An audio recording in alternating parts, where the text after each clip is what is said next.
지난 안식일 저는 누가복음 10장에 나오는 예수님께서 마리아에게 주셨던 내가 한 가지만 족하니라에 대한 이 말씀을 나누었습니다. 마르다와 마리아 그리고 나사로가 있던 집안에서 예수님께서 마르다에게 주셨던 말씀이죠. 내가 한 가지만 족하니라. 왜 마리아는 언니 마르다의 불평에도 불구하고 분명히 그날 그의 손이 필요했음에도 불구하고 그는 끝까지 예수님의 발치에 앉아서 예수님의 말씀을 듣게 되었을까요? 그에게 어떤 절박한 심정이 있어서 마리아는 예수님의 말씀을 듣는 일에 그의 마음을 쏟기로 하고 그날 예수님의 말씀을 들었을까요?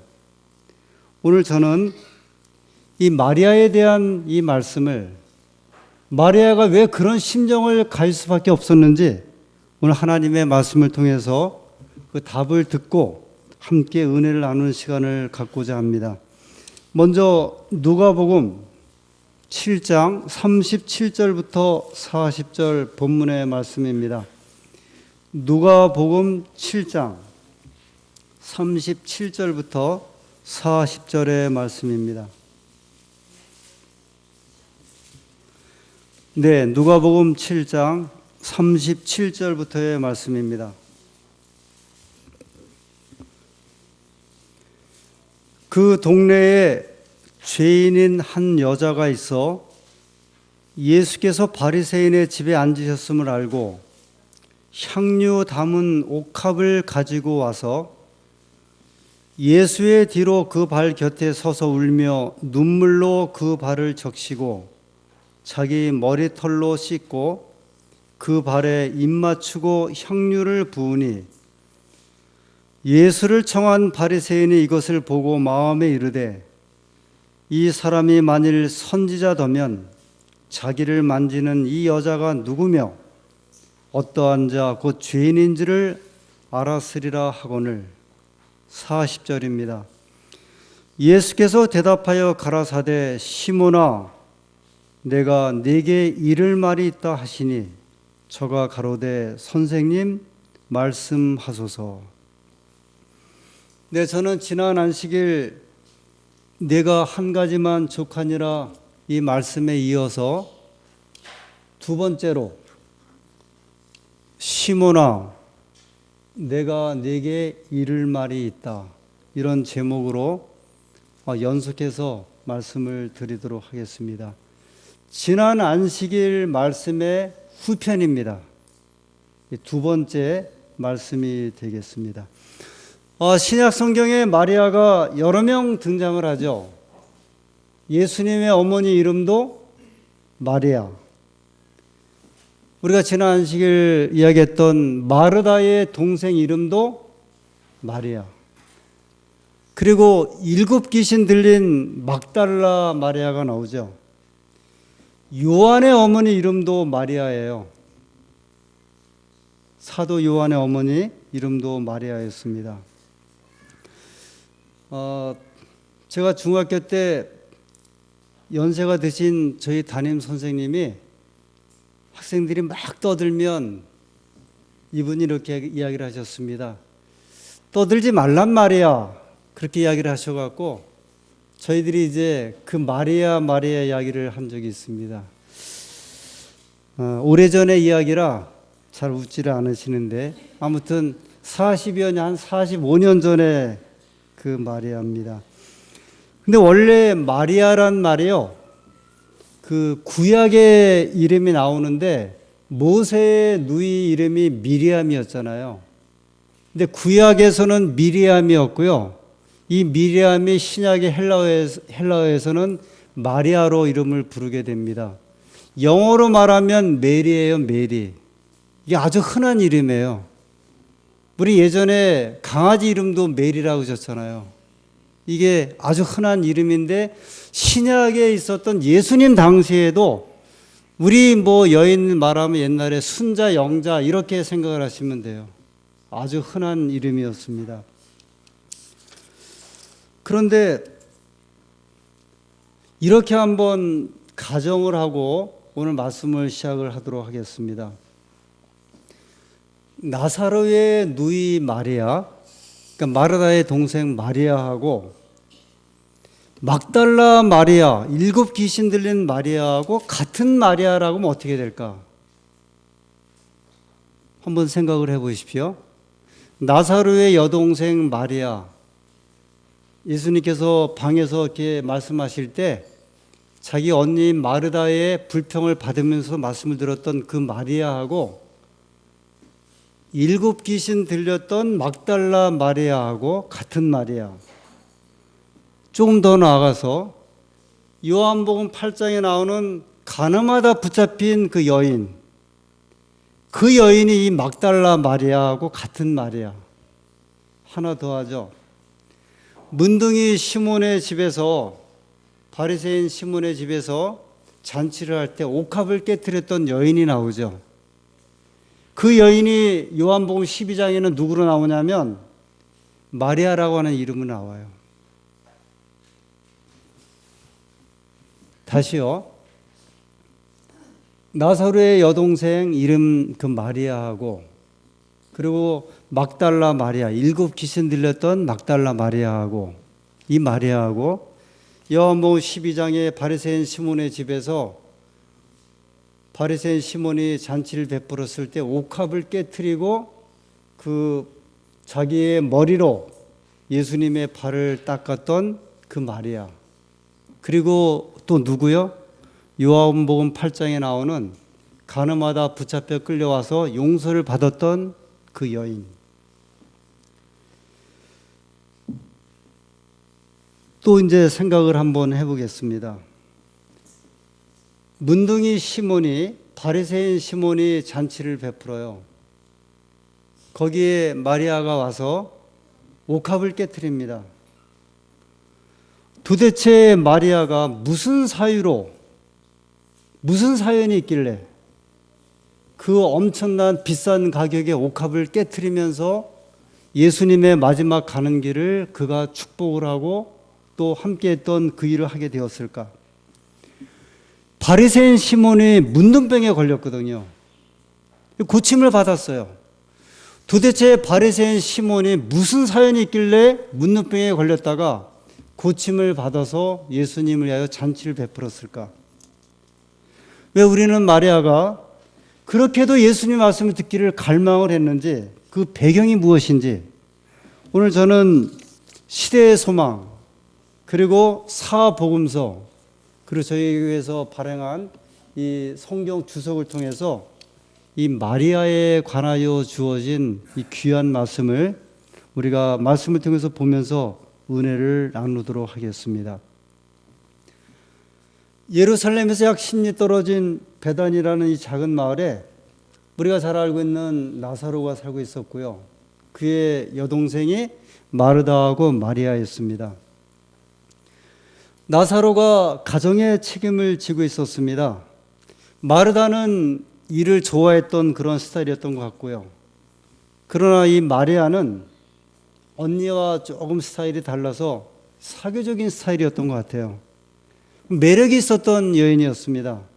아마 이 교회에서 가장 인기 있는 사람이 누구냐고 물어본다고 하면 많은 사람들이 이구동성으로 말하기를 그 사람은 마리아야, 마리아야 그렇게 이야기를 합니다. 그런데 이 마리아에게 남모르는 고민이 있었습니다. 남들이 눈치채지 못하는 이 죄의식을 가슴에 안고 살았습니다. 시몬은 베다니에서 좋은 평판을 받고 있었습니다. 그가 바리새인이라는 이야기는요, 저 사람이 바리새인입니다. 그 말은요, 그 당시로 말하면 아주 존경의 그런 그 칭호였어요. 그는 지역사회에서 존경을 받고 있었습니다. 그런데 이 마리아하고 시몬은 친척 관계였습니다. 그 시몬은 마리아의 삼촌 되었어요. 이 숙부 관계였습니다. 근데 어느 날 이 삼촌 시몬이 마리아를 너무 오래 바라보게 되었습니다. 이 매력적인 마리아에게서 매혹을 느꼈어요. 그리고 나서 요셉 말로 이 부적절한 관계가 시작됐습니다. 죄의식이 마리아를 힘들게 했습니다. 가능하면 그 일을 해결하려고 애를 썼고 그의 소나기에서 벗어나려고 애를 썼습니다. 마리아는 신앙적인 사람이 비밀리에 죄를 범하면 의뢰의 자기 자신을 멸시하듯이 마리아도 자기를 멸시하기 시작을 합니다. 그리고 더 깊은 타락의 길로 빠지게 되었습니다. 이 베단이라는 마을에서는 마리아를 모를 사람이 없을 정도였습니다. 마침내 동네 사람들이 마리아에게 손가락질을 하게 됩니다. 그리고 뒷전에서 이렇게 얘기를 합니다. 마리아를 조심해야 돼. 저 젊은이들을, 저 남자들을 저 마리아에게서 멀리해야 돼. 베다니에 사는 마리아의 형편이 말이 아니게 되었습니다. 도저히 창피해서 그 마을에서 살 수 없게 되었습니다. 그리고 몇 가지 옷들을 챙겨가지고 7 언덕을 넘어 바닷가에 있는 막달라라고 하는 마을로 어쩔 수 없이 떠나게 되었습니다. 그래서 그는 그곳에서 막달라 마리아라고 불려지게 되었습니다. 마리아는 새 출발을 시도합니다. 그래서 그 막달라라고 하는 마을에서 그는 새로운 사람으로 살기 위해서 이제 몸부림을 치게 되었습니다. 일자리를 찾게 됩니다. 여의치 않습니다.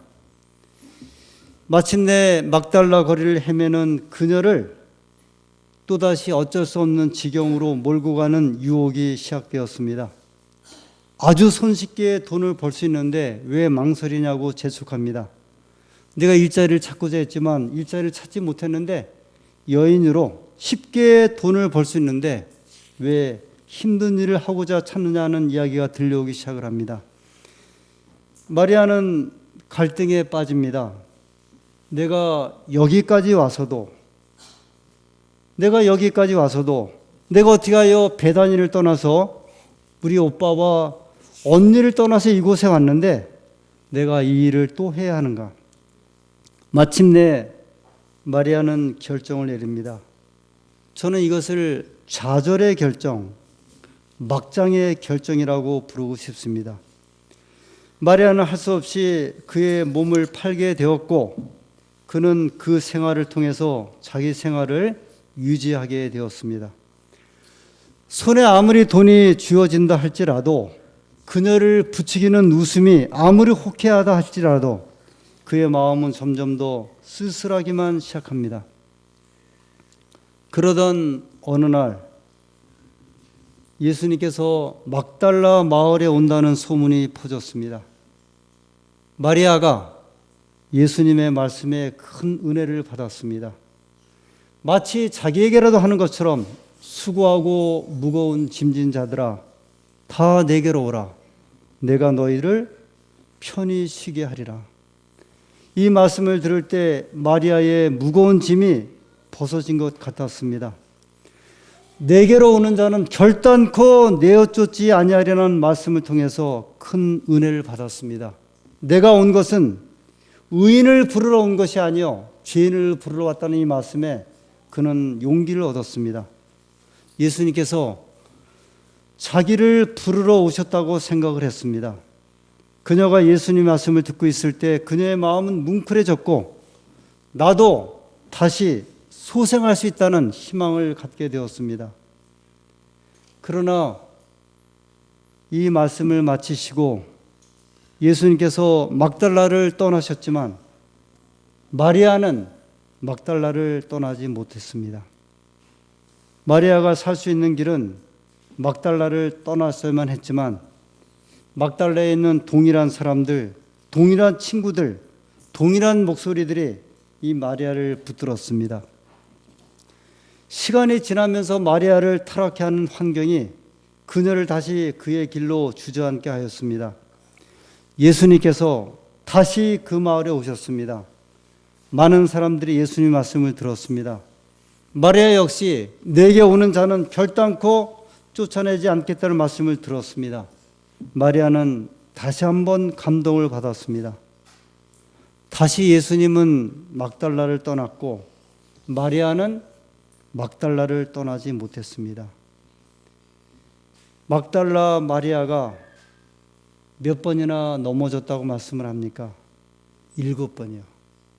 누가복음 8장 2절에 있는 말씀을 봅니다. 누가복음 8장 2절입니다. 또한 악귀를 쫓아내심과 병고침을 받은 어떤 여자들 곧 7 귀신이 나간 자 막달라인이라 하는 마리아와.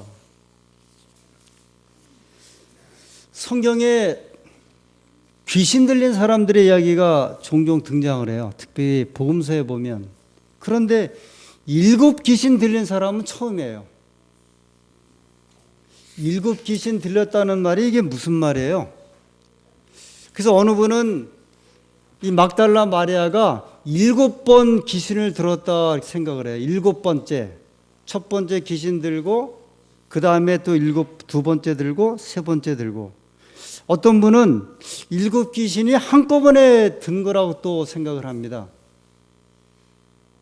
근데 그럴 수도 있을 것 같아요. 뭐 화투 귀신 들린 사람이 술 귀신 들고 또 여자 귀신도 들고 하면서 귀신 여러 개가 이제 우리가 실제로 이야기를 하잖아요. 저 사람 뭐 여자 귀신 들렸다고 말하기도 하고 화투 귀신 들렸다고 말하기도 하고요.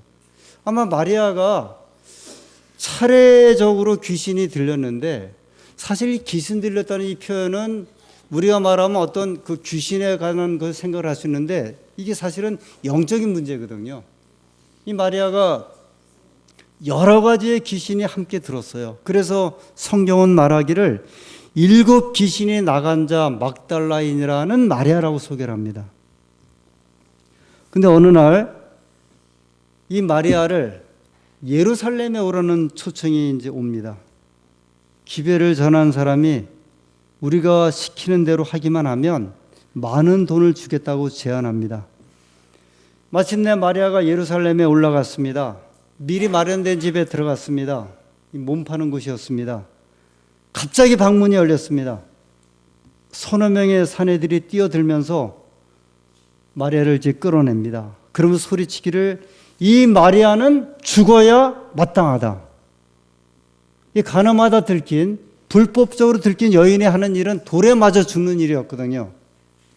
현장에서 들켰습니다. 억센 사내들의 손이 그녀의 팔목을 낚아채고 거리로 끌어내렸습니다.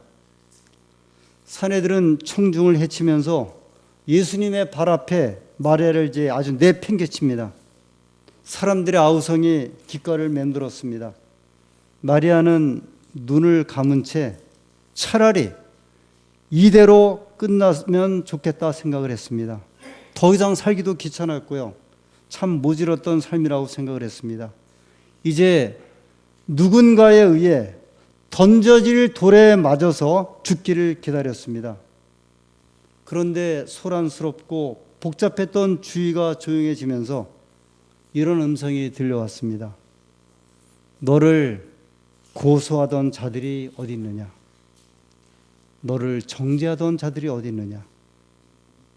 나도 너를 정죄하지 아니하노니 가서 다시는 죄를 짓지 말라. 요한복음 8장에 가늠하다 들킨 한 여인에 대한 이야기입니다.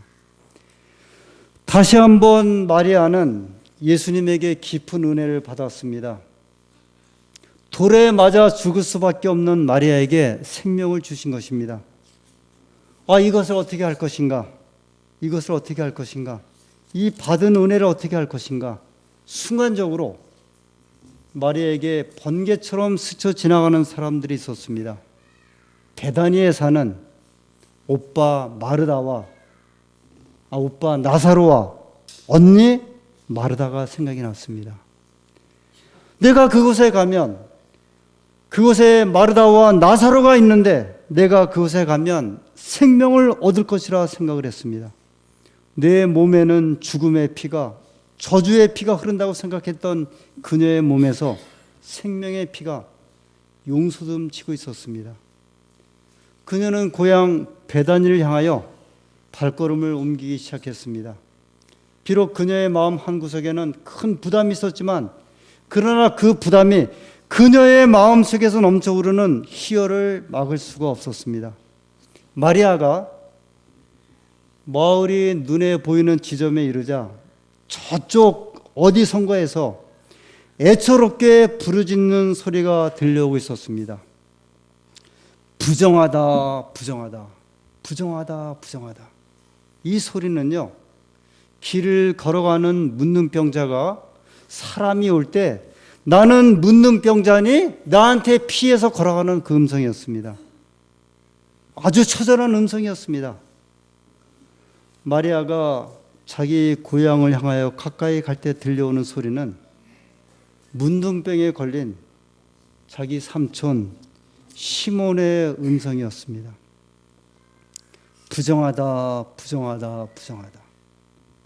삼촌 시몬이, 자기를 그렇게 만든 시몬이 문둥병에 걸려서 그 길에서 부정하다, 부정하다 슬픈 소리로 외치는 소리를 듣게 되었습니다.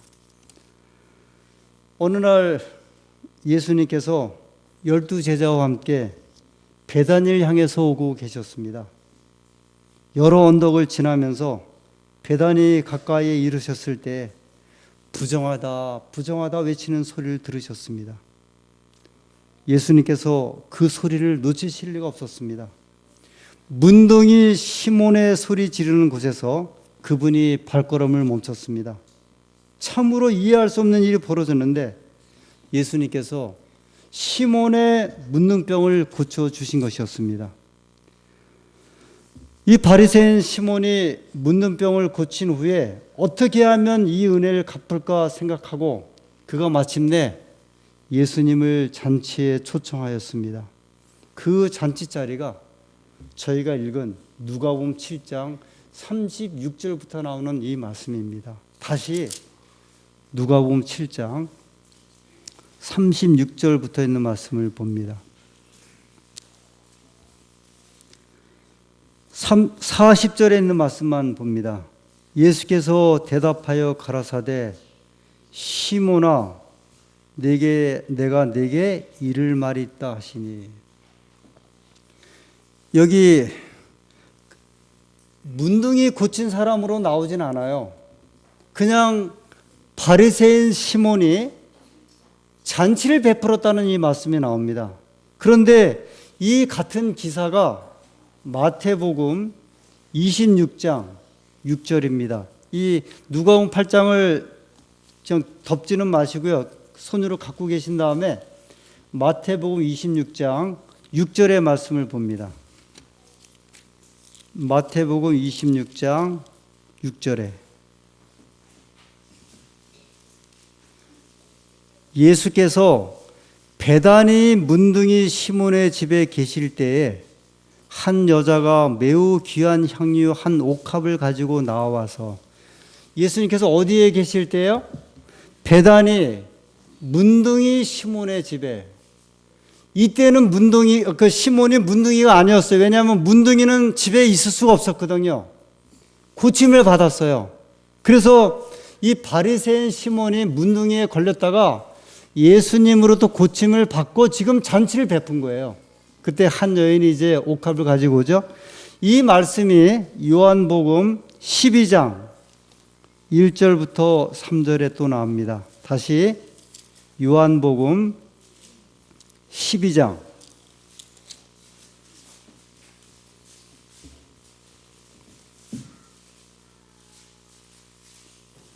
6월절 엿새 전에 1절부터입니다. 예수께서 베다니에 이르시니 이곳은 예수께서 죽은 자 가운데서 살리신 나사로에 있는 곳이라. 나사로의 잔치 이야기죠. 나사로가 참석을 했죠. 거기서 예수를 위하여 잔치할새 마르다는 이를 보고 나사로는 예수와 함께 앉은 자 중에 있더라.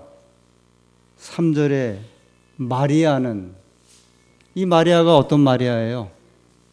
나사로의 여동생 마리아예요. 이 마리아가 지극히 비싼 향유 곧 순전한 나두 한 근을 가져다가, 자 다시 누가복음 7장으로 이제 가죠. 이 이야기를 정리를 할게요. 여기 누가복음 7장에 이 잔치를 베푼 바리새인 시몬은 문둥이에 걸렸던 시몬이에요. 문둥이에 걸린 시몬이, 베다니에 사는 시몬이 예수님부터 고침을 받고 지금 잔치를 베풀었어요. 근데 여러분 이 장면을 한번 생각해 보세요.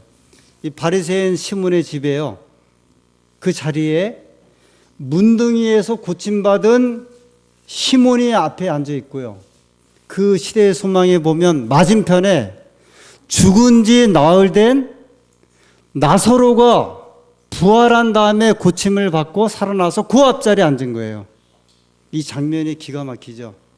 문둥이였다가 고침을 받았던 바리새인 시몬, 이 마리아의 삼촌이에요. 그 삼촌이 그 자리에 앉았고요. 그 다음에 그 앞자리에는 죽은 지 나흘 되었다가 살아난 나사로가 앉았고요. 마르다는 여전히 지금 뭐를 하고 있어요? 부엌에서 일을 하고 있었고요. 마리아는 말씀을 듣고 있었고요. 그 옆에 12제자가 앉았는데 그 제자 가운데 누가 또 앉았냐면 유다가 앉아갖고, 마리아가 옥합으로 예수님 그 깨트려서 옥합을 예수님 닦아줄 때 뭐라 그랬어요? 이 300데나리온이나 되는 비싼 거를 가난한 사람을 위해서 쓰지 않고 지금 뭐 하고 있느냐. 여러분 이 장면을 그려지죠? 그런데 누가복음 7장에 바리새인 시몬이, 문둥이 시몬이 이 장면을 보니까 마리아가 와서, 이게 마리아예요, 옥합을 깨트려 갖고 예수님의 발을 닦아주니 그때 속으로 뭐라 그랬냐면, 야, 저 사람이 선지자라고 하면, 저 예수가 메시아라고 하면 지금 자기의 발을 닦아주는 이 여인이 도대체 무슨 죄를 지었고 어떤 죄인인 줄 알았다고 하면 그 더러운 그 머리카락으로 발을 닦아주라고 할 수가 있을까? 지금 그러고 있었어요. 근데 이 이야기는 아무도 모르게 말한 거예요. 마음속으로. 이때 예수님께서 하신 말씀이 뭐냐면, 시몬아, 내가 네게 이를 말이 있다 그러셨어요. 이 말뜻도 아무도 몰랐어요. 시몬과 마리아와 예수님 밖에는 모르는 말이에요.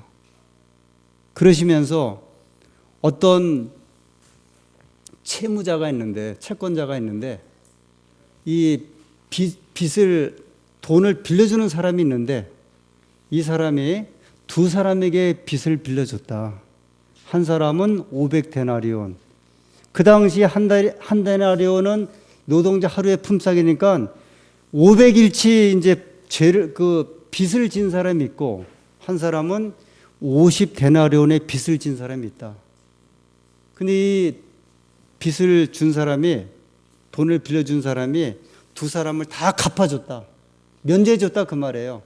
500데나리온을 면제해주고 한 사람은 50데나리온 면제해주고. 예수님이 물어보시는 거예요. 두 사람이 빚을 탕감을 받았는데, 우리식으로 하면 5천만 원 빚을 탕감받은 사람하고 500만 원 빚을 탕감받은 사람하고 누가 더 많은 탕감을 받았느냐? 누구예요? 5천만 원이죠. 시몬이 대답을 했어요. 많이 탕감받은 사람입니다.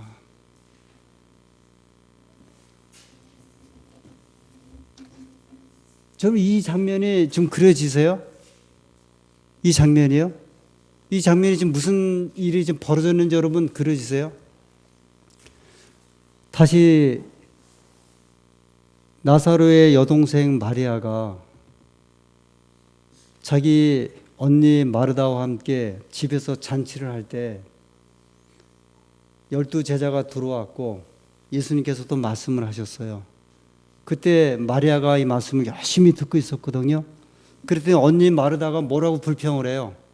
아, 선생님, 지금 20여 명 되는 사람 밥을 좀 해야 되는데 이 바쁜 중에 내 동생 마리아를 좀 보내서 밖으로 나가라 그래서 나를 도와주라고 해야 되지 않습니까?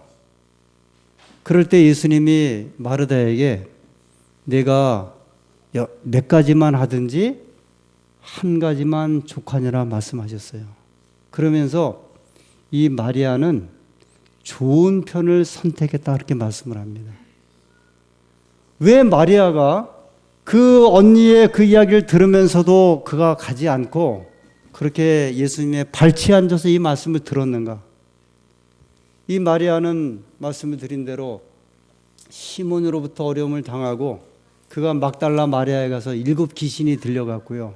그가 고난을 겪다가 예수님의 말씀을 통하여 회복되고 고향으로 돌아온 연이었어요.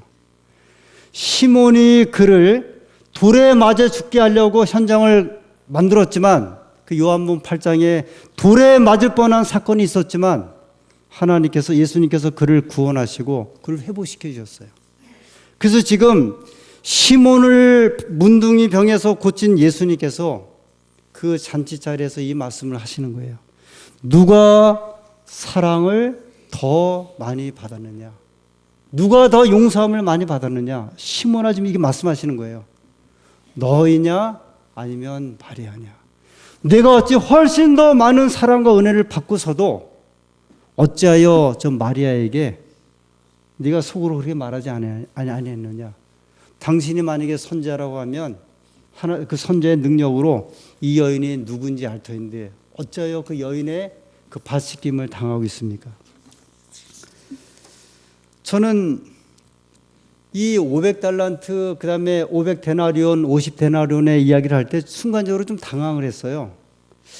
예수님께서 이 말씀을 마리아에게 주신 말씀인가 아니면 그 시몬에게 주신 말씀인가?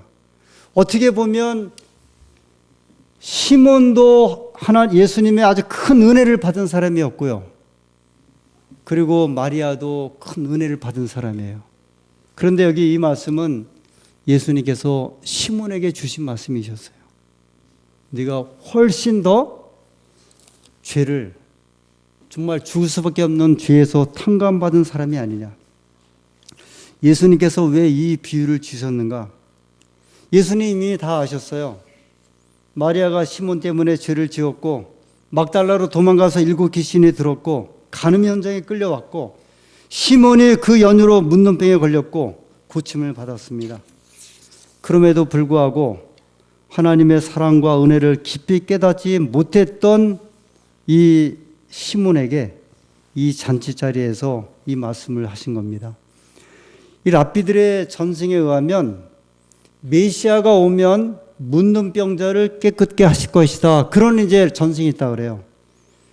지금 시몬을 문둥병에서 고쳐주신 것은요, 예수님께서 메시아이심을 보여주신 거예요. 그런데 그 메시아이신 예수님이요, 그 잔치 자리에서 정말 곤란한 일, 사실은 이 사건은 누구만 알고 있는 사건이냐면 마리아하고 바리새인 시몬하고 예수님만 아는 사건인데 그 장면에 사람들을 곤란하게 하지 않고 예수님이 그날 점잖게 말씀하신 거예요. 시몬아, 네가 마리아보다 훨씬 더 죄사함을 많이 받았는데 그 사실을 이제는 마음속에 깊이 간직하고 그 사랑에 감복해서 이 마리아를 더 위하고 대하고 사랑하라. 그렇게 말씀하셨어요. 만약에요, 좀 거친 지도자 같았으면요, 그날 그 자리에서 이야기를 했을 것 같아요. 바리새인 시몬, 네가 문둥이 된 것은 지금 누구 때문에 된 것이냐? 예수님이 그럴 만도 하셨는데요, 예수님은 그런 말씀을 전혀 하지 않으셨어요. 그 자리에서 하지 아니하시고 조용히 시몬에게 점잖게 500데나리온 50데나리온의 비유만 말씀하셨습니다.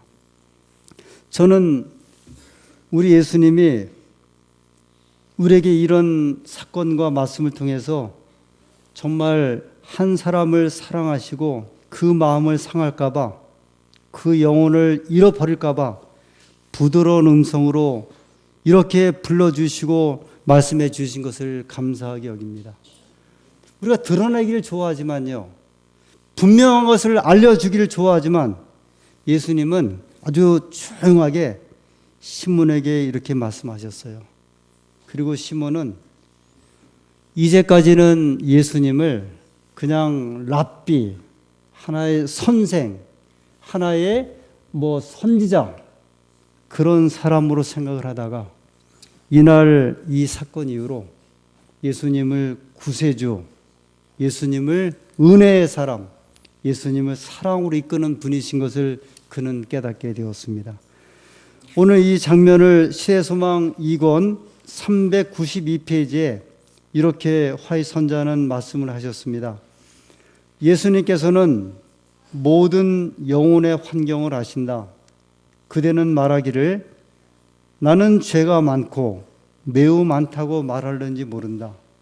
그대는 그럴 수 있을 것이다. 그러나 그대가 악하면 악할수록 더욱 그리스도가 필요하다. 그리스도는 울면서 참여하는 사람을 한 사람도 돌려보내지 않으신다.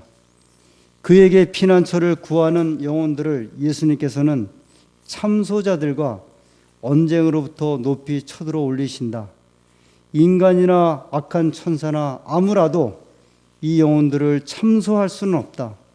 그리스도께서는 당신의 신성을 저들과 연합하신다.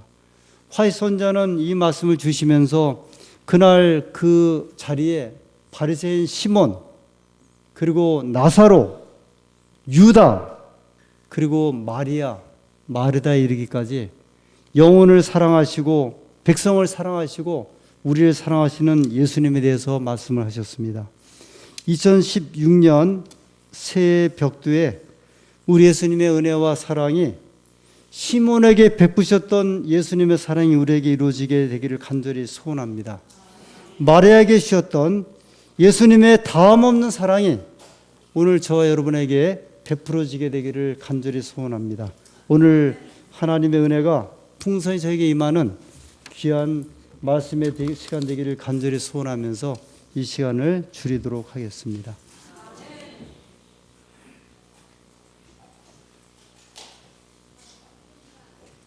다 같이 일어나셔서 찬미 137